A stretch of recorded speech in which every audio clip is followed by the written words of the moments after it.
बिहार में 6 नवंबर को पहले चरण की वोटिंग होगी और उससे ठीक 23 दिन पहले तेजस्वी यादव को आज अदालत से एक बड़ा झटका मिला है और इसका असर बिहार के चुनाव पर हो सकता है। Indian railway catering and tourism corporation यानी IRCTC के घोटाले में CBI की जांच चल रही थी और आज दिल्ली की एक अदालत में, जिसे हम MP MLA अदालत कोर्ट कहते हैं, देश में जो भी MP और MLA हैं, अगर उन पर कोई केस चलाना होता है तो उनके जो सारे मामले होते हैं वो दिल्ली की राउज एवेन्यू कोर्ट में चलते हैं। और आज इसी कोर्ट ने लालू यादव, राबड़ी देवी और तेजस्वी यादव के खिलाफ मुकदमा चलाने की मंजूरी दे दी है। कोर्ट ने इनके खिलाफ IPC की धारा 420 के तहत मुकदमा चलाने की अनुमति दी है। आज इस घोटाले पर सुनवाई के दौरान कोर्ट ने 3 बड़ी महत्वपूर्ण बातें कही हैं जो आपको भी सुननी चाहिए और कोर्ट का जो आदेश है उसकी एक कॉपी मैं भी लेकर आया। पहला, लालू यादव की जानकारी में यह घोटाला हुआ था और इससे लालू यादव के परिवार को फायदा पहुंचा है। पहली बात, कोर्ट ने यह कहा कि जो घोटाला हो रहा था लालू यादव की पूरी जानकारी में था और इस घोटाले से और किसी को नहीं बल्कि लालू यादव के परिवार को ही फायदा हुआ है। दूसरी बात, CBI ने जो सबूत पेश किए हैं अदालत के सामने, ये सारे सबूत केस चलाने के लिए पर्याप्त हैं। यानी इन सबूतों के आधार पर अदालत ने फैसला किया कि अब आप आगे बढ़िए, केस चलाइए और आज जो आरोप हैं वो तय हो गए कि किन किन आरोपों के तहत ये मुकदमा चलेगा। तीसरी बात इसमें लिखी है कि लालू यादव की वजह से सरकारी खजाने को भारी नुकसान पहुंचा, भारी नुकसान हुआ, सरकार को पैसे का नुकसान हुआ। केस की सुनवाई के दौरान लालू यादव, राबड़ी देवी और तेजस्वी यादव तीनों ही अदालत में मौजूद थे। कोर्ट ने जब तीनों से पूछा कि क्या आप इन आरोपों को स्वीकार करते हैं, तो तीनों ने ही कहा कि हम निर्दोष हैं, हमारी कोई गलती नहीं है। अब इन सभी भ्रष्टाचार का मामला शुरू होगा और तेजस्वी यादव पर भी IPC की धारा 120B और IPC की धारा 420 के तहत केस जो है वो दर्ज किया गया है, मुकदमा चलेगा उन पर। जब कोई व्यक्ति अपराध करने की साजिश करता है, यानी षड्यंत्र जब रचा जाता है, तब उस पर धारा 120B लगती है और जब कोई धोखाधड़ी या बेईमानी करता है, जिसे आप कई बार हिंदी में कहते हैं 420 करता है, तो उस पर यह धारा 420 लगती है। 420 के मामले में 7 साल तक की सजा हो सकती है और ऐसे में अगर तेजस्वी यादव भविष्य में दोषी साबित हो गए तो उनके चुनाव लड़ने पर भी प्रतिबंध लग सकता है। ये वाला जो मामला है, इसमें कुल मिलाकर 14 लोग आरोपी हैं। अब आपको बताते हैं कि रेलवे के एक होटल से जुड़ा ये घोटाला आखिर है क्या। वर्ष 2004 से 2009 के बीच लालू यादव रेल मंत्री थे, जैसा कि आप जानते हैं। उस समय यूपीए की सरकार थी और प्रधानमंत्री थे डॉक्टर मनमोहन सिंह। लालू यादव पर आरोप है कि रेल मंत्री रहते हुए उन्होंने रेलवे के 2 होटल्स को सुजाता होटल्स प्राइवेट लिमिटेड नाम की एक कंपनी को लीज पर दे दिया और यह लीज दोनों होटल्स को ऑपरेट करने के लिए यानी चलाने के लिए और उन होटल्स की रखरखाव के लिए की गई थी।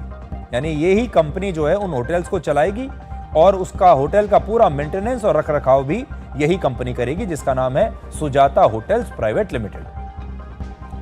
ये दोनों होटल जो है, इनमें से एक झारखंड के रांची शहर में है और दूसरा उड़ीसा के पुरी शहर में है और इन दोनों होटल्स को लीज पर देने में नियमों में हेराफेरी की गई। जिस कंपनी को ये होटल लीज पर दिए गए, उसने पटना के एक बहुत ही महंगे और पॉश इलाके में, इस इलाके को कहते हैं बेली रोड। जो हमारे बिहार के दर्शक हैं, पटना के दर्शक हैं, वो जानते होंगे कि ये इलाका कैसा है, कितना पॉश और महंगा इलाका है। बेली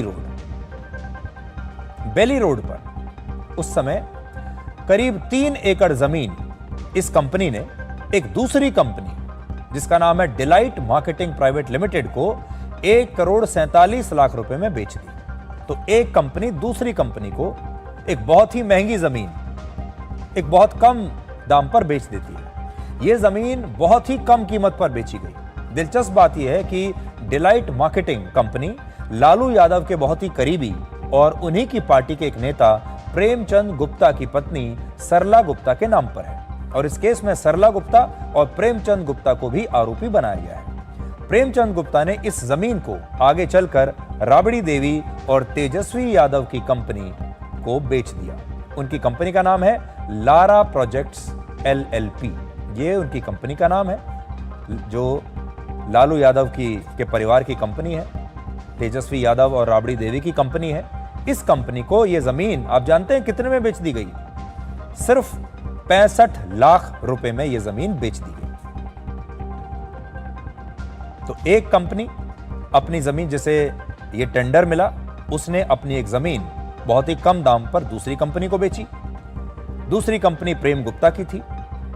उस दूसरी कंपनी ने और कम दाम में 1,47,00,000 में खरीदकर 65 लाख रुपए में तेजस्वी यादव की कंपनी को बेच दी। और इस तरह से आज जिस जमीन की कीमत लगभग 100 करोड़ रुपए है, वो जमीन लालू यादव के परिवार को सिर्फ 65 लाख रुपए में मिल गई। आज की कीमत अगर लगाया जाए सीबीआई के मुताबिक तो यह 93 करोड़ के आसपास की जमीन है, लेकिन 65 लाख रुपए में इसे तेजस्वी यादव की कंपनी को दे दिया गया। अब आपको दो अलग अलग तस्वीरें दिखाते हैं। पहली तस्वीर उस जमीन की है जिसकी आज कीमत लगभग 100 करोड़ के आसपास है।